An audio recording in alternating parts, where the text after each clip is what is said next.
నమస్తే, welcome to Sri paper news. ముందుగా headlines. GST సంస్కరణలపై ఏపీ అసెంబ్లీలో చర్చించిన ముఖ్యమంత్రి నారా చంద్రబాబు నాయుడు. జీఎస్టీ అమలు గేమ్ చేంజర్ గా మారిందని వ్యాఖ్య.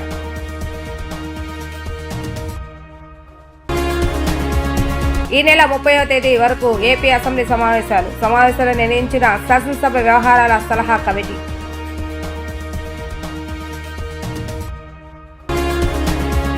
సామాన్య ప్రజలకు మెరుగైన వైద్యం అందించే లక్ష్యంతో ప్రజలపై భారం పడకుండా PPP విధానంలో మెడికల్ కాలేజీలు పూర్తి చేయాలని భావిస్తుందన్న మంత్రులు కొండపల్లి శ్రీనివాస్, వాసంశెట్టి సుభాష్.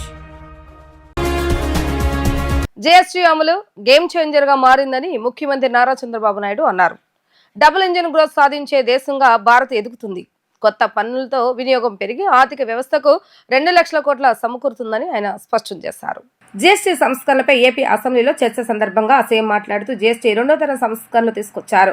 సంస్కరణలకు నేను ఎప్పుడు ముందుంటాను. అభివృద్ధి జరిగితే సంపద సృష్టితో ప్రభుత్వానికి ఆదాయం వస్తుంది. ప్రభుత్వానికి ఆదాయం వస్తేనే సంక్షేమం, అభివృద్ధి జరుగుతుంది. సంపద సృష్టించని వారికి సంక్షేమం ఇచ్చే అధికారం లేదు. అప్పులు చేసి సంక్షేమం ఇవ్వటం సరి కానిదనేది నా నమ్మకం. ఆర్థిక ఇబ్బందులు వచ్చినా దేశం, రాష్ట్రమే ముఖ్యం. దీర్ఘకాల సంస్కరణలు దృష్టిలో పెట్టుకుని చూడాలి.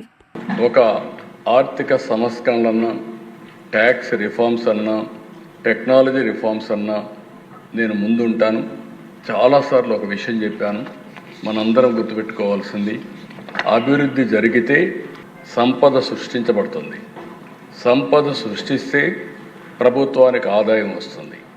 ఆదాయం వస్తే ఆ ఆదాయంతో సంక్షేమం, మళ్ళీ అభివృద్ధి చేయడానికి అవకాశాలు వస్తాయి. మొన్న ఢిల్లీ మీటింగ్లో కూడా నేను చాలా స్పష్టంగా చెప్పాను, ఎవరైతే సంపద సృష్టించలేరో వాళ్లకు సంక్షేమం ఇచ్చే అధికారం కూడా లేదు. అప్పులు చేసి సంక్షేమ కార్యక్రమాలు ఇస్తే అది సస్టైనబుల్ కాదనేది నా ప్రగాఢమైన నమ్మకం. నా సుదీర్ఘ రాజకీయంలో ఇదే ప్రాక్టీస్ చేశాను. అందుకే ఈ రిఫార్మ్ వస్తే మా ఫైనాన్స్ మినిస్టర్ గారు, మా ఫైనాన్స్ సెక్రటరీ గారు అందరూ వచ్చి, సార్ మనకు నష్టం వచ్చేస్తుంది, చాలా ఇబ్బందులు వస్తాయి, ఆర్థికంగా ఇబ్బందులు పడతామంటే, ఆర్థిక ఇబ్బందుల తర్వాత ఫస్ట్ దేశం, రాష్ట్రం ముఖ్యం. మనం అంతా కూడా లాంగ్ టర్మ్ రిఫార్మ్ చూడాలి. It will be A game changer, don't object. First మీరు వెళ్ళి సపోర్ట్ చేయమని చెప్పిన వ్యక్తి నేనని చెప్పి కూడా నేను తెలియజేస్తున్నా. ఆ పని చేశాను. అయితే దీంట్లో సైలెంట్ ఫ్యూచర్స్ ఒకసారి చూస్తే మనం నెక్స్ట్ ఈరోజు వచ్చిందంతా కూడా, ఇంత మునుపంతా కూడా ఒక కాంప్లెక్స్ కానీ 4 టైర్ సిస్టమ్ ఉండేది. ఆ 4 టైర్ సిస్టంలో 5, 12, 18, 28 ఇందులో కూడా ఒకే ప్రోడక్ట్కి సంబంధించిన వేరియస్ బై ప్రోడక్ట్స్ వస్తే ట్యాక్సేషన్ మార్చేసేవాడు, వేరే స్లాబ్కి పోయేది. దానివల్ల ఎక్కడికక్కడ కాంప్లికేట్ చేసి లేనిపోని సమస్యలు, ట్యాక్స్ పే చేయడం కానీ, అధికారులు వీళ్ళని ఎరా చేయడం కానీ, ఇలాంటి కాంప్లికేషన్స్ అన్నీ ఉండేటివి. ఈరోజు చాలా సింపుల్గా 5 టైర్ స్ట్రక్చర్ని 2 స్లాబ్లు 5, 18. దీనివల్ల 140 కోట్ల మందికి నాకు ఏమాత్రం అనలేదు, ప్రతి ఒక్కరికి లాభం కలుగుతుందని మరొకసారి ఘంటాపదంగానే మీ అందరికీ చెప్పేస్తున్నాను. ఏపీ అసెంబ్లీ సమావేశాలు ఈ నెల 30 వరకు జరగనున్నాయి. సభలో చర్చించేందుకు 18 అంశాలు తెలుగుదేశం పార్టీ ప్రతిపాదించింది. బీఎస్సీ సమావేశానికి ముఖ్యమంత్రి చంద్రబాబు నాయుడు, నాదెండ్ల మనోహర్, పయ్యావుల కేశవ్, జీవి ఆంజనేయులు, విష్ణుకుమార్ రాజు తదితరులు హాజరయ్యారు. అసెంబ్లీ సమావేశాలు ఈ నెల 30 వరకు జరగనున్నాయి. 10 రోజుల పాటు అసెంబ్లీ సమావేశాలు నిర్వహించాలని బీఎస్సీ నిర్ణయించింది. స్పీకర్ అయ్యన్న పాత్రుడు అధ్యక్షతన శాసనసభ వ్యవహారాల సలహా కమిటీ భేటీ అయింది. ఈ క్రమంలో అసెంబ్లీ సమావేశాల నిర్వహణపై నిర్ణయం తీసుకున్నారు. సభలో చర్చించేందుకు 18 అంశాలు తెలుగుదేశం పార్టీ ప్రతిపాదించింది. రేపు జలవనరులపై సభలో చర్చ జరగనుంది. 22న శాంతి భద్రతలు, 23వ తేదీన వైద్య ఆరోగ్యం, 24వ తేదీన పరిశ్రమలు, 25వ తేదీన సూపర్ 6, 26వ తేదీన క్వాంటమ్, 27వ తేదీన లాజిస్టిక్స్, 29వ తారీఖున స్వర్ణాంధ్ర దిశగా ఏపీ, 30వ తేదీన రాయలసీమ, కోస్తా ఆంధ్ర అభివృద్ధిపై చర్చించనున్నారు. 20, 21, 28వ తేదీలో అసెంబ్లీకి సెలవుగా నిర్ణయించారు. ప్రతిరోజు ఉదయం 10 గంటల నుంచి సాయంత్రం 5 గంటల వరకు సభ జరపాలని బీఎస్సీలో నిర్ణయం తీసుకున్నారు. ప్రశ్నోత్తరాలతో పాటు శూన్య గంటలోనూ సభలో మంత్రులు ఉండాలని సీఎం స్పష్టం చేశారు. సభలో చర్చించేందుకు 9 అంశాలను బీజేపీ ప్రతిపాదించింది. బీఎస్సీ సమావేశానికి ముఖ్యమంత్రి చంద్రబాబు నాయుడు, నాదెళ్ల మనోహర్, పయ్యావుల కేశవ్, జీవి ఆంజనేయులు, విష్ణుకుమార్ తదితరులు హాజరయ్యారు. సామాన్య ప్రజలకు మెరుగైన వైద్యం అందించే లక్ష్యంతో ప్రజలపై భారం పడకుండా ప్రభుత్వం PPP విధానంలో మెడికల్ కాలేజీను పూర్తి చేయాలని భావిస్తుందని మంత్రులు కొండపల్లి శ్రీనివాస్, వాసంశెట్టి సుభాష్ స్పష్టం చేశారు.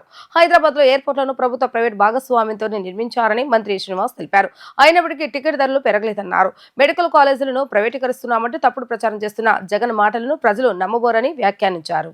సామాన్య ప్రజలకు మెరుగైన వైద్యం అందించే లక్ష్యంతో ప్రజలపై భారం పడకుండా ప్రభుత్వం PPP విధానంలో మెడికల్ కాలేజీలను పూర్తి చేయాలని భావిస్తుందని మంత్రులు కొండపల్లి శ్రీనివాస్, వాసంశెట్టి సుభాష్ స్పష్టం చేశారు. కానీ 11 వైద్య కళాశాలలను ప్రైవేటీకరణ చేస్తున్నారంటూ మాజీ సీఎం జగన్ అబద్దాలు ప్రచారం చేస్తున్నారని మండిపడ్డారు. మెడికల్ కాలేజీల ప్రైవేటీకరణ ప్రచారం పూర్తిగా అవాస్తవమని అన్నారు.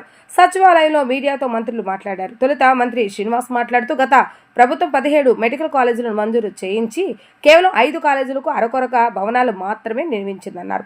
అది కూడా కేంద్ర సొమ్మే అని, రాష్ట్ర ప్రభుత్వ వాటా రూపాయి కూడా వెచ్చించలేదని అన్నారు. 17 మెడికల్ కాలేజీలు 3 కేంద్ర ప్రాయోజిత పథకం కింద 14 కేంద్ర రాష్ట్ర భాగస్వామ్యంతో చేపట్టారని పేర్కొన్నారు. అన్ని పూర్తి చేస్తామని జగన్ చెప్తున్నా పూర్తి స్థాయిలో ఏవీ జరగలేదు. 3 కాలేజీలకు కేంద్రం ఇచ్చిన 975 కోట్లు మాత్రమే వినియోగించారని వెల్లడించారు. హైదరాబాద్లో ఎయిర్పోర్ట్ను ప్రభుత్వ ప్రైవేట్ భాగస్వామ్యంతోనే నిర్మించారని మంత్రి శ్రీనివాస్ తెలిపారు. అయినప్పటికీ టికెట్ ధరలు పెరగలేదని అన్నారు. మెడికల్ కాలేజీలను ప్రైవేటీకరిస్తున్నామంటూ తప్పుడు ప్రచారం చేస్తున్న జగన్ మాటలను ప్రజలు నమ్మబోరని చెప్పారు. ఆయన 17 కాలేజీలు శాంక్షన్ చేసుకొచ్చి 17 కాలేజీల్లో 3 సెంట్రలీ స్పాన్సర్డ్ స్కీమ్స్ కాలేజెస్, అలాగే 14 స్టేట్ అండ్ సెంటర్ కొలాబరేటర్తో స్టార్ట్ చేసినటువంటి కాలేజెస్. అందులో 5 మెడికల్ కాలేజెస్ ఫస్ట్ ఫేజ్లో స్టార్ట్ చేశారు. అందులో 2 సెంట్రలీ స్పాన్సర్డ్, 3 స్టేట్ స్పాన్సర్డ్, అంటే state and centre sponsored. And phase 2లో పాడేరు కాలేజ్ కూడా ఫుల్లీ సెంట్రలీ స్పాన్సర్డ్. ఈ ఓపెన్ అయినటువంటి 3 కాలేజెస్లో కూడా స్టేట్ అండ్ సెంటర్ కాంపోనెంట్లో కూడా సెంటర్ ఇచ్చినటువంటి 975 కోట్ల రూపాయలు, దాన్ని పూర్తిగా కూడా సెంటర్ ఇచ్చినటువంటి డబ్బులు మాత్రం వినియోగించడం జరిగింది. అంతేకాకుండా ఈ పథకంలో పీజీ మెడికల్ కాలేజెస్, ఇప్పుడు ఎగ్జిస్టింగ్ ఉన్నటువంటి పీజీ మెడికల్ కాలేజెస్లో ఏదైతే ఇన్ఫ్రాస్ట్రక్చర్ కోసం డెవలప్ చేయాలని సుమారు 700 కోట్లు ఇచ్చారో దాంట్లో వచ్చినటువంటి డబ్బులు కూడా 496 కోట్లు ఈ మెడికల్ కాలేజ్ కోసం ఖర్చు పెట్టడం జరిగింది.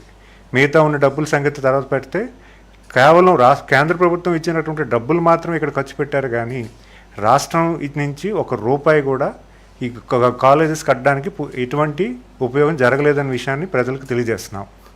అంతేకాకుండా ఇక్కడ ఉన్నటువంటి కాలేజెస్లో కూడా ఈ 17 కాలేజెస్లో మేము కట్టాము చెప్పామంటున్నారు, కానీ పూర్తి స్థాయిలో 100% కంప్లీట్ అయితే జరగలేదు. ఇప్పుడు ఓపెన్ అయినటువంటి కాలేజెస్లో కూడా సుమారు 2500 కోట్ల బడ్జెట్ అయితే కేవలం 672 కోట్లు మాత్రమే ఖర్చు చేశారు. ఈ కాలేజీలో మళ్ళీ ఇన్ఫ్రాస్ట్రక్చర్ ఎస్టాబ్లిష్ చేయాలన్నా కూడా ఇప్పుడు కూటమి ప్రభుత్వానికి సుమారు 1900 కోట్ల రూపాయలని ఖర్చు చేయాల్సి ఉంది. అంటే ఏదో బిల్డింగ్ కట్టారు, కానీ ఆ బిల్డింగ్ హాస్పిటల్ కావాల్సినటువంటి మెకానిజం ఏదైతే హాస్పిటల్ అవ్వచ్చు, హాస్పిటల్లో ఉన్నటువంటి ఇన్ఫ్రాస్ట్రక్చర్ అవ్వచ్చు, మెడికల్ ఎక్విప్మెంట్ అవ్వచ్చు, దేన్ని కూడా సమకూర్చకుండా కేవలం బిల్డింగ్, క్లాస్ రూమ్స్ కట్టారు, హాస్టల్ రూమ్స్ కట్టారు, దానికి కలర్ వేశారు. అది కూడా ఏంటి, ఉన్నటువంటి ఈ 4 కాలేజెస్ మాత్రమే. మిగతా ఏ కాలేజీకి కూడా ఆయన కనీసం పునాది నుంచి కూడా పైకి రాలేని పరిస్థితి మనందరికీ తెలిసిన విషయమే. అయితే ముఖ్యంగా ప్రజలు గమనించాల్సింది ఏంటంటే ఇక్కడ ఉన్నటువంటి కాలేజెస్ 17 కాలేజీలు కూడా ఆయన చెప్పినటువంటి వాస్తవం ఎటువంటిది లేదనే సంగతి కూడా నేను అందరికీ కూడా తెలియజేసుకున్నాను. ఈరోజు ఈ 5 ఏళ్ల కాలంలో 17 కాలేజీలు శాంక్షన్ చేశామని గొప్పగా చెప్పుకుంటున్నారు, కానీ వాస్తవానికి ఆయన చేసినటువంటి ప్రయత్నంలో కేవలం బిల్డింగ్లు మాత్రమే కట్టారు, కానీ దానికి ఉన్నటువంటి ఇన్ఫ్రాస్ట్రక్చర్ ఏది కూడా ఇవ్వలేదనే సంగతి కూడా చెప్పదలుచుకున్నాను. అంతేకాకుండా పీజీల కోసం ఏదైతే ఇప్పుడు ఎగ్జిస్టింగ్ ఉన్న కాలేజెస్కి పీజీ ఇన్ఫ్రాస్ట్రక్చర్ డెవలప్మెంట్ చేయాల్సిన బాధ్యత కూడా స్టేట్ గవర్నమెంట్ ఉంది. అది వర్క్ స్టార్ట్ చేసామని చూపించి ఆ నిధులు కూడా ఈరోజు డైవర్ట్ చేసి ఇతర అవసరాలకు వాడుకోవడం జరిగింది. అంటే ఇప్పుడు ఉన్నటువంటి పీజీ కాలేజ్ స్టూడెంట్స్కి కూడా ఇన్ఫ్రాస్ట్రక్చర్ చేయాల్సిన బాధ్యత స్టేట్ గవర్నమెంట్కి సెంట్రల్ గవర్నమెంట్ ఇచ్చిన బాధ్యతను కూడా వాళ్ళు దుర్వినియోగం చేసి ఆ ఫండ్స్ని కూడా డైవర్ట్ చేయడం జరిగింది. జగన్ తన పార్టీలోని 10 మంది ఎమ్మెల్యేలు అసెంబ్లీకి రాకుండా చేయటమే కాకుండా రాష్ట్రంలో ఉన్న సమస్యలపై పూర్తిగా నిర్లక్ష్యంగా వ్యవహరిస్తున్నారని బీజేపీ ఎమ్మెల్యే ఆదినారాయణ రెడ్డి మండిపడ్డారు. కూటమి ప్రభుత్వం మెడికల్ కాలేజీలను 2 విడతల్లో నిర్మించేందుకు కార్యాచరణ రూపొందించిందని, ప్రతి కాలేజీలో 150 అండర్ గ్రాడ్యుయేషన్ సీట్లు, 625 పడకలతో నిర్మాణం జరుగుతుందని తెలిపారు. బీజేపీ ఎమ్మెల్యే ఆదినారాయణ రెడ్డి ఆంధ్రప్రదేశ్ మాజీ ముఖ్యమంత్రి జగన్పై తీవ్ర విమర్శలు గుప్పించారు. జగన్ తన పార్టీలోని 10 మంది ఎమ్మెల్యేలు అసెంబ్లీకి రాకుండా చేయటమే కాకుండా రాష్ట్రంలో ఉన్న సమస్యలపై పూర్తిగా నిర్లక్ష్యం వహించారని మండిపడ్డారు. అసెంబ్లీ మీడియా పాయింట్ వద్ద ఆయన మాట్లాడుతూ కూటమి ప్రభుత్వం చేస్తున్న అభివృద్ధిని జగన్ తట్టుకోలేకపోతున్నారని, గత ప్రభుత్వంలో కేంద్ర మెడికల్ కాలేజీల కోసం నిధులు విడుదల చేసినప్పటికీ వాటిని సక్రమంగా వినియోగించకుండా పక్కదారి పట్టించారని అన్నారు. జగన్ హయాంలో రాష్ట్రంలో 10 లక్షల కోట్లకు పైగా అప్పులు చేశారని, కానీ కూటమి ప్రభుత్వం రాష్ట్రానికి 1,00,000 కోట్ల పెట్టుబడులు తీసుకురావటమే లక్ష్యంగా ముందుకు కొనసాగుతుందని అన్నారు. కూటమి ప్రభుత్వం మెడికల్ కాలేజీలను 2వ విడతలో నిర్ణయించేందుకు కార్యాచరణ రూపొందించిందని, ప్రతి కాలేజీలో 150 అండర్ గ్రాడ్యుయేషన్ సీట్లు, 625 పడకలతో నిర్మాణం జరుగుతుందని తెలిపారు. పులివెందుల ఉప ఎన్నికల్లో కూటమి విజయం మంచి సంకేతమని అభివర్ణించిన ఆయన కేంద్ర మంత్రి జేపీ నడ్డా వ్యాఖ్యలను గుర్తు చేస్తారు. ప్రజల మధ్యలో మోడీ మధ్యలో ఆంధ్రప్రదేశ్ అని అన్నారు. సమస్య అందరూ చెప్పే సమస్య, జగన్మోహన్ రెడ్డి గారు తన 10 మంది ఎమ్మెల్యేలు అసెంబ్లీకి రాకపోవడమే కాకుండా 5 సంవత్సరాలు ప్రజాపాలన కూడా వదిలేసినాడు. అసెంబ్లీకి రావడం ఎలా వదిలేసినాడో, అతను చెప్పే మాట పైకొకటి లోపలొకటి ఎక్స్పెక్ట్ చేసినాడు. మళ్ళీ 175 అని, అవి 11కు దిగజారాలకు తట్టుకోలేక ఈ యొక్క ప్రభుత్వము చేసే పనులు సూపర్ 6 ఓన్లీ సంక్షేమమే కాకుండా అభివృద్ధి విషయంలో భారీగా జరిగేది తట్టుకోలేక ఈ యొక్క మెడికల్ కాలేజీ పైన సమస్య రైజ్ చేసినాడు. మేము 17 కాలేజీలు కేంద్ర సహకారంతో మేము కేంద్ర ప్రభుత్వం తరఫున భారతీయ జనతా పార్టీ తరఫున కేంద్రం ఆ రోజు కానీ ఈరోజు కూటమి ప్రభుత్వంలో కానీ 1000 కోట్లు ఇస్తే ఆ డబ్బు కూడా ఖర్చు పెట్టలేని దరిద్రుడు. తను ఒక 500 కోట్లు ఖర్చు పెడతానని దాన్ని కూడా కాలరాసిన వ్యక్తి. ఈరోజు పద్ధతిగా ప్రాక్టికల్గా మొదటి దశలో 4 కాలేజీలు, అందులో జగన్మోహన్ రెడ్డి గారి యొక్క కడప జిల్లాకు సంబంధించిన పులివెందుల కూడా, మార్కాపురం కావచ్చు, ఆదోని, మరొకటి మదనపల్లె చిత్తూరు జిల్లా. కారణం ఎట్లా చేయాలా, డబ్బు అవసరం, 10 లక్షల కోట్లకు పైగా అప్పు చేసినాడు. దానికి తోడు అవసరం కేంద్ర సహకారము, రాష్ట్ర సహకారంతో పాటు ప్రైవేటు యొక్క సంస్థల సహకారం కూడా అవసరం. మంచి సంస్థలను ముందుకు తీసుకొచ్చి పెత్తనం మాత్రం ప్రభుత్వాందే, వ్యక్తుల డబ్బు మాత్రమే, సంస్థల డబ్బు మాత్రమే సహకారం తీసుకొని 150 సీట్లు ఎంబీబీఎస్ లెవెల్లో ఒక్కో కాలేజీకి, 24 సీట్లు పీజీ. ఇది దశల వారీగా చేయాలి. ఊరికే పరిగెత్తి పాలు తాగే కంటే నిలబడి నీళ్లు తాగేది మంచిదనే ఉద్దేశం పెద్దలు ఎప్పుడో చెప్పిన మాట. ఆంధ్రప్రదేశ్ మోడీ గారి యొక్క ఆలోచనలో కూడా ఉంది. మొన్ననే మా జాతీయ అధ్యక్షుడు నడ్డా గారు 14వ తేదీ నాడు వైజాగ్ వచ్చినప్పుడు చెప్పినాడు, ప్రజల మదిలో మోడీ మదిలో ఆంధ్రప్రదేశ్. దీనికి కేంద్ర సహకారం ఎంతైనా ఉంది. దానివల్లనే గ్రామీణ ఉపాధి కూడా, అది కూడా వదిలేసినాడు. గ్రామీణ ఉపాధి ఈ రాష్ట్రానికి 10,000 కోట్లు ఎక్కలేని విధంగా, అందులో 90% కేంద్రం. అది కాకుండా మెటీరియల్ కాంపోనెంటు ఒక 10,000 కోట్లలో 6,666 కోట్లు స్థానికంగా ఉరుకుల కోసం, 16 ఐటాల కోసం. చివరికి దేవాలయాల యొక్క కల్చర్ను వదిలేశాడు. శాసనమండలిలో ప్రశ్నోత్తరాల సమయంలో సభ్యులు వేసిన ప్రశ్నలకు చాలా బాధ్యతారాహిత్యంగా సమాధానాలు వచ్చాయి. ఎమ్మెల్సీ బొత్స సత్యనారాయణ విమర్శించారు. అసెంబ్లీ మీడియా పాయింట్ వద్ద మాట్లాడుతూ చాలా నిర్లక్ష్యంగా మంత్రులు సమాధానాలు ఉన్నాయని, మంత్రులంతా అదే తీరు అంటూ మండిపడ్డారు. 50 ఏళ్లకే పింఛన్ అన్నారని, అదే అడిగితే దానికి సమాధానం లేదన్నారు. ఒక ప్రశ్న అడిగితే ఏవేవో సమాధానాలు చెప్తున్నారని మంత్రి బొత్స మండిపడ్డారు. మద్యం అమ్మకాల మీద సభ్యులు అడిగిన ప్రశ్నలకు డొంక తిరుగుడు సమాధానాలు చెప్పారని అన్నారు. శాసనమండలిలో ప్రశ్నోత్తరాల సమయంలో సభ్యులు వేసిన ప్రశ్నలకి ప్రభుత్వం నుంచి, మంత్రుల నుంచి చాలా బాధ్యతారహితంగా ఒకే కోణంలో ప్రభుత్వం నడిపే విధానంలో కానీ లేదు ప్రజల పట్ల వాళ్ళకున్న అంకిత భావం కానీ ఏ క్వశ్చన్ కూడా కనిపించట్లేదు. చాలా నిర్లక్ష్యంగా నిస్సిగ్గుగా వారి సమాధానాలు చూస్తే అనిపిస్తున్నాయి. కొత్త మంత్రులు వారితో పాటు అనుభవం ఉన్న మంత్రులు ఇద్దరు కూడా ఈ రకంగా సమాధానం ఒకటి కాదు, మొదటి నుంచి కూడా ఇవాళ ఉదయం నుంచి జరుగుతున్న ప్రశ్నలో కూడా 50,000 ఫిక్షన్ అడిగారు. మీ ఎన్నికల ప్రణాళిక ఎప్పుడు చేస్తారంటే దానికి సమాధానం లేదు. ఇస్తాం మీరు అధికారంలోకి వచ్చారు, ఒకటి అడిగితే ఏదేదో చెప్తారు. అయినప్పుడు కూడా ప్రజల తరపున మా బాధ్యత కాబట్టి వాళ్ళు 1-2 సార్లు వాళ్ళని ఒత్తిడి తీసుకొచ్చి వాళ్ళతో చెప్పిన ప్రయత్నం చేసిన నేపథ్యం.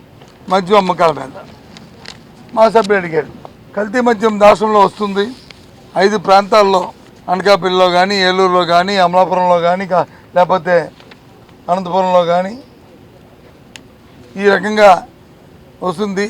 దాని మీద ఏం చర్యలు తీసుకున్నారు, దాన్ని ప్రివెంట్ చేయడానికి ఇంకా ఫర్దర్గా ఇంకా జరగకుండా ఉండడానికి ఏ కార్యక్రమాలు తీసుకున్నారు,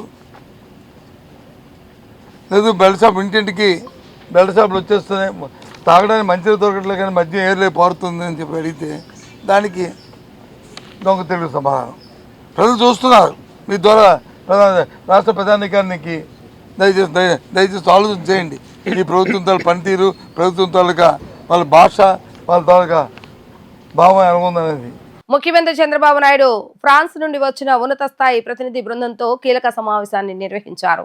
ఫ్రాన్స్ ప్రతినిధి బృందంతో సమావేశం కావడం సంతోషంగా ఉందని, వివిధ ముఖ్య రంగాలలో సహకారం కోసం చర్చించామని తెలిపారు. ఈ మేరకు తన అధికారిక ఎక్స్ ఖాతాలో ఆయన పోస్ట్ చేశారు.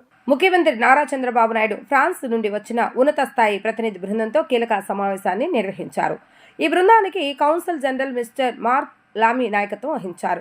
ఫ్రాన్స్తో సంబంధాలను బలోపేతం చేసుకోవడంపై దృష్టి సారించిన ఈ భేటీలో ఆంధ్రప్రదేశ్లో పెట్టుబడులు మరియు వృద్ధి అవకాశాలపై విస్తృతంగా చర్చించారు. ఈ సందర్భంగా చంద్రబాబు నాయుడు మాట్లాడుతూ ఫ్రాన్స్ ప్రతినిధి బృందంతో సమావేశం కావడం సంతోషంగా ఉందని, వివిధ ముఖ్య రంగాలలో సహకారం కోసం చర్చించామని తెలిపారు. ముఖ్యంగా ఏరోస్పేస్ మరియు రక్షణ, శుద్ధి మరియు పునరుత్పాదక ఇంధనం, నౌకాశ్రమాలు మరియు సముద్ర లాజిస్టిక్స్, ఉన్నత విద్య మరియు పరిశోధన, వ్యవసాయ, ఆహార శుద్ధి మరియు కోల్డ్ చైన్, జీవశాస్త్రాలు, వైద్య సాంకేతిక మరియు స్టార్టప్లు వంటి రంగాలలో ఆంధ్రప్రదేశ్లో విస్తృత అవకాశాలు ఉన్నాయని ఆయన వివరించారు. రాష్ట్రంలో పారిశ్రామిక వృద్ధి, సాంకేతికత బదిలీ మరియు ఉపాధి అవకాశాలు పెంచే లక్ష్యంతో ఈ చర్చలు జరిగాయని అన్నారు. ఈ సమావేశానికి సంబంధించిన ఫోటోలను చంద్రబాబు నాయుడు తన అధికారిక ట్విట్టర్ ఖాతాలో పోస్టు చేశారు. France council general mister Lamy ఆధ్వర్యంలోని బృందం ఆంధ్రలో పెట్టుబడులు పెట్టడానికి ఉన్న ఆసక్తిని ఈ చర్చలు స్పష్టం చేశాయి. కృష్ణా జిల్లా గన్నవరం మండలంలోని కేసరపల్లి గ్రామ పంచాయతీని సెంట్రల్ ప్రెస్ ఇన్ఫర్మేషన్ అధికారుల బృందం సందర్శించింది. గ్రామంలో గతంలో చేపట్టిన అభివృద్ధి పనులను పరిశీలించిన బృందం స్వర్ణ పంచాయతీ పథకం కింద ఏర్పాటు చేసిన కుంభకోణం డిగ్రీ కాఫీ సెంటర్ను ప్రారంభించింది. గ్రామంలో అభివృద్ధి పనులు, ఆదాయ వనరులపై సమగ్రంగా పరిశీలించామని డిప్యూటీ డైరెక్టర్ అతిథి అగర్వాల్ తెలిపారు. కృష్ణా జిల్లా గన్నవరం మండలంలోని కేసరపల్లి గ్రామ పంచాయతీని సెంట్రల్ ప్రెస్ ఇన్ఫర్మేషన్ అధికారుల బృందం సందర్శించింది. ఈ బృందానికి డిప్యూటీ డైరెక్టర్ అతిథి అగర్వాల్ నేతృత్వం వహించారు. ఈ సందర్భంగా పంచాయతీరాజ్ డైరెక్టర్లు Chandana, Harsha Chaitanya, in charge EOPRD Rajababu, panchayati కార్యదర్శి ప్రసాద్, గ్రామ సర్పంచ్ లక్ష్మీ మోనిక, వార్డు సభ్యులు పాల్గొన్నారు. గ్రామంలో గతంలో చేపట్టిన అభివృద్ధి పనులను పరిశీలించిన బృందం స్వర్ణ పంచాయతీ పథకం కింద ఏర్పాటు చేసిన కుంభకోణం డిగ్రీ కాఫీ సెంటర్ను ప్రారంభించింది. గ్రామంలో ఆదాయ వనరులు, house tax, water tax, commercial tax వంటి అంశాలపై అధికారులు ఆరా తీశారు. అలాగే స్వర్ణ పంచాయతీ పథకం కింద ప్రారంభించిన అసైన్మెంట్ విధానం గురించి వివరాలు తెలుసుకున్నారు. డిప్యూటీ డైరెక్టర్ అతిథి అగర్వాల్ మాట్లాడుతూ గ్రామంలో అభివృద్ధి పనులు, ఆదాయ వనరులపై సమగ్రంగా పరిశీలించామని, పంచాయతీ అధికారులు, ప్రజాప్రతినిధుల పనితీరు సంతృప్తికరంగా ఉందని తెలిపారు. ఈరోజు మోడీ గారి పుట్టినరోజు సందర్భంగా మొదటగా ఆయనకి పుట్టినరోజు శుభాకాంక్షలు తెలియజేస్తున్నాను. ఈ సందర్భంగా ఈరోజు గన్నవరం గవర్నమెంట్ హాస్పిటల్లో ఎవరైతే ఇంపేషెంట్స్ ఉన్నారో, గర్భిణీ స్త్రీలు ఉన్నారో వాళ్ళందరికీ ఫ్రూట్స్ పంచడం జరిగింది. అది కూడా ఇక్కడ మోడీ గారు పుట్టినరోజు సందర్భంగానే అందరూ చాలా హ్యాపీగా తీసుకున్నారు. కూడా హ్యాపీగా తీసుకోవడమే కాదు, మళ్ళీ ఆయన గురించి కూడా చెప్పారు, చాలా బాగా పనిచేస్తున్నారని చెప్పారు. అలాగే మోడీ గారు ఇంకా ఆరోగ్యంతో, ఆయురారోగ్యాలతో ఉండాలని చెప్పి కూడా చాలామంది అన్నారు. అంతేకాదు ఇప్పటి వరకు హాస్పిటల్ సంబంధించి కానీ, మెడిసిన్ సంబంధించి కానీ, లేకపోతే పరిశుభ్రత సంబంధించి కానీ, లేదా ఆడపిల్లలు చదివించడం కానీ అన్ని విషయాల్లోనూ మోడీ గారు చాలా మొదటి మెట్టుగా మాకేసి అంటే ఎక్కువగా ప్రయారిటీ స్త్రీలకు ఇచ్చి మహిళల పట్ల ఆయన చూస్తున్న ప్రేమకే మేము ధన్యవాదాలు తెలియజేస్తున్నాను గన్నవరం నుంచి. మరి ముఖ్యంగా ఈరోజు ఈ కార్యక్రమంలో పాల్గొనడం ఎంతో సంతోషంగాను గర్వంగాను ఉంది. మరొకటి ఏంటంటే మోడీ గారు తలపెట్టిన ప్రతి కార్యక్రమం కూడా జయప్రదంగా జరిగిస్తున్నాము. మరి ముఖ్యంగా విద్య, వైద్యం, ఆరోగ్యం, పరిశుభ్రత గురించి ఎంత ఎక్కువగా అయితే మోడీ గారు ప్రయాసపడుతున్నారో ఆ విషయాలన్నింటిలో కూడా మేమందరం కలిసి దాని మీద మరి ముందుకు వెళ్తున్నాం.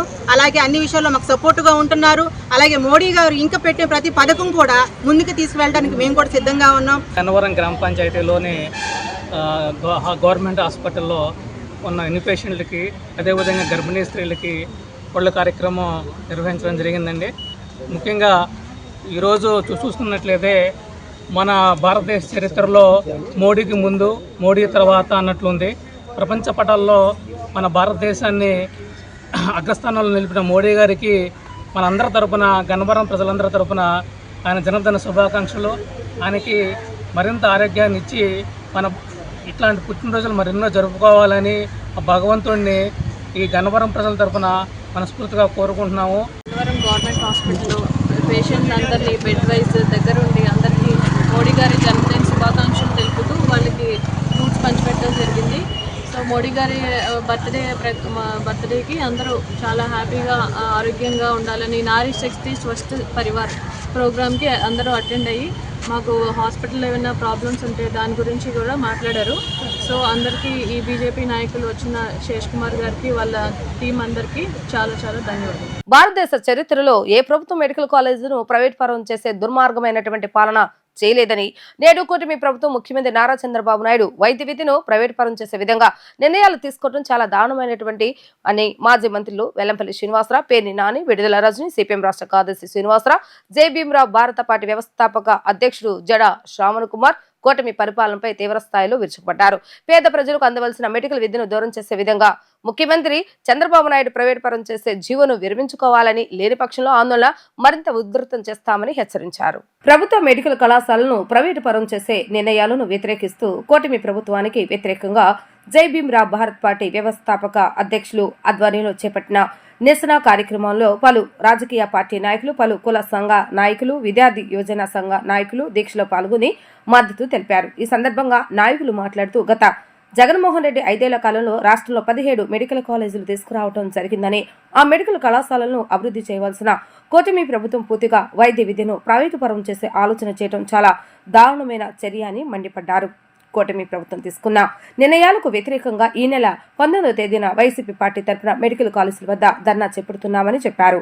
కేంద్ర ప్రభుత్వ సహకారంతో రాష్ట్రంలో 4 వైద్య సీట్లు తీసుకువచ్చి మెడికల్ కళాశాలను నిర్మించడం జరిగిందని, కొన్ని కళాశాలలు నిర్మాణాలను పూర్తి కాకపోవడంతో క్లాసులు ప్రారంభం కాలేదని చెప్పారు.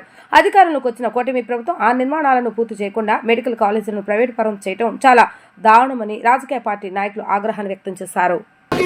కోట్ల రూపాయలతోటి ఈ మెడికల్ విద్యను దుర్మార్గంగా అమ్మాలనే ప్రయత్నాన్ని నేనేమంటున్నానంటే, గత ప్రభుత్వం మానస పుత్రిక, విద్యా వైద్యం, ఆ 2 మానస పుత్రికలు జగన్మోహన్ రెడ్డి గారికి ఐఎమ్ వెరీ క్లియర్లీ టెల్లింగ్, ఏ రోజైనా సరే జగన్మోహన్ రెడ్డి గారు ప్రవేశపెట్టినటువంటి అద్భుతమైనటువంటి పథకం, ప్రతి తల్లికి 15,000 రూపాయల పథకం నేను ఎందుకు ముందే చెప్పిన, భారతదేశ చరిత్రలో ఇంకెవ్వరూ చేయలేదు అట్లాంటి మంచి ప్రయత్నం. విద్యని వైద్యాన్ని నాకు చాలా ఇష్యూస్ లో జగన్మోహన్ రెడ్డి గారితో విభేదాలు ఉండొచ్చు, but I didn't mean to say that నేను ప్రతి అంశంలో విభేదించాలని కాదు. విద్యా వైద్యాన్ని మాత్రం జగన్మోహన్ రెడ్డి గారు చాలా ప్రాధాన్యత ఇచ్చారు. సో దాన్ని మాత్రం ఖచ్చితంగా ఎస్సీ, ఎస్టీ, బీసీ, మైనారిటీ, నిరుపేదలు, అగ్రవర్ణాలందరూ అప్రిషియేట్ చేస్తున్నారు. ఈ రోజు గత ప్రభుత్వం చేసినటువంటి మెడికల్ కాలేజీలు, తీసుకొచ్చిన మెడికల్ కాలేజీలు ఈ రోజు అన్యాయంగా దుర్మార్గం వెళ్ళిపోతుంటే పోరాడాల్సిన బాధ్యత మా మీద, గత ప్రభుత్వంలో కాన్స్టిట్యూషన్ లో పోస్టులు పనిచేసినటువంటి మంత్రుల మీద ఉన్నది. దయచేసి రాష్ట్ర వ్యాప్త ఉద్యమం చేయాలి. జగన్మోహన్ రెడ్డి గారు తెచ్చిన కాలేజీలు ప్రభుత్వంలో ఉంచకుండా భారతదేశ చరిత్రలో మొట్టమొదటిసారిగా ఒక ప్రభుత్వ కాలేజీని ప్రైవేటు పరం చేసినటువంటి దుర్మార్గపు ముఖ్యమంత్రి ప్రభుత్వాన్ని ఇంటికి పంపించడానికి ఇది ఒక మంచి అంశంగా చివరి వరకు ఆ జీవో విత్డ్రా చేసుకునేంత వరకు మంత్రులు, మాజీ మంత్రులు, విద్యార్థి సంఘాలు, రాజకీయ పార్టీలు, ఉద్యోగ సంఘాలు, మహిళా సంఘాలు ప్రతి ఒక్కళ్ళు నిరవధికంగా, నిష్కల్మషంగా ఏ సందర్భంలో కూడా వెనకడుగు వేయకుండా రాష్ట్ర వ్యాప్త పోరాటం చేయాలి. దానికి మా మద్దతు ఉంటుంది, వారి మద్దతు మాకుంటుంది.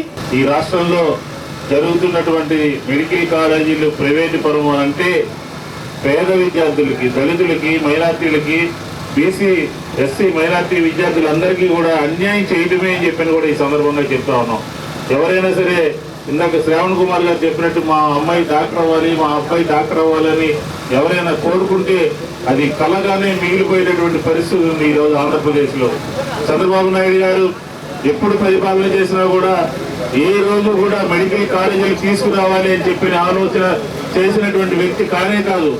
ఆంధ్రప్రదేశ్లో స్వాతంత్రం వచ్చిన తర్వాత ఇన్ని మెడికల్ కాలేజీలు ఒకేసారి ఒక ప్రభుత్వ హయాంలో 5 సంవత్సరాల కాలంలో 17 మెడికల్ కాలేజీలు వచ్చి 5 మెడికల్ కాలేజీలు ప్రారంభించి ఇంకా 4-5 మెడికల్ కాలేజీలు చివరి దశలో ఉన్నటువంటి తరుణంలో అన్నింటినీ కూడా ప్రైవేటైజేషన్ చెయ్యాలి అని చెప్పని వైద్య విద్య మీద రాష్ట్ర ప్రభుత్వం గొట్టలు పెట్టుగా చేసింది అని చెప్పని కూడా చెప్పచ్చు మనం. ఎందుకంటే జగన్మోహన్ రెడ్డి గారి ఆలోచన విధానాన్ని ఈరోజు మనం అందరూ కూడా ఒకసారి చూసుకోవాలి. పేదవారందరూ కూడా చదువుకోవాలి. పేద విద్యార్థులు కులాలకి మతాలకి దీనికి అందరూ కూడా చదువుకుని పైకి రావాలి, ఇంజనీర్ రావాలి, డాక్టర్ రావాలని ఏదైతే రాజశేఖర రెడ్డి గారు కలుగుతున్నారో ఆలోచన చేశారో దాన్ని జగన్మోహన్ రెడ్డి గారు ముందుకు తీసుకెళ్తా ఉన్నారు. వార్తలు ముగించే ముందు హెడ్లైన్స్ మరొకసారి. జీఎస్టీ సంస్కరణలపై ఏపీ అసెంబ్లీలో చర్చించిన ముఖ్యమంత్రి నారా చంద్రబాబు నాయుడు. జీఎస్టీ అమలు గేమ్ చేంజర్ గా మారిందని వ్యాఖ్య.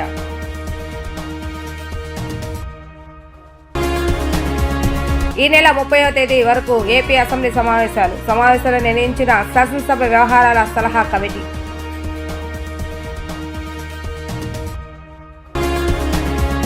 సామాన్య ప్రజలకు మెరుగైన వైద్యం అందించే లక్ష్యంతో ప్రజలపై భారం పడకుండా PPP విధానంలో మెడికల్ కాలేజీలు పూర్తి చేయాలని భావిస్తుందన్న మంత్రులు కొండపల్లి శ్రీనివాస్, వాసంశెట్టి సుభాష్. ఇవి ఈ రోజు వార్తా విశేషాలు. మరలా తిరిగి ప్రసారమయ్యే వార్తల్లో మళ్ళీ కలుద్దాం. అంతవరకు సెలవు, నమస్కారం.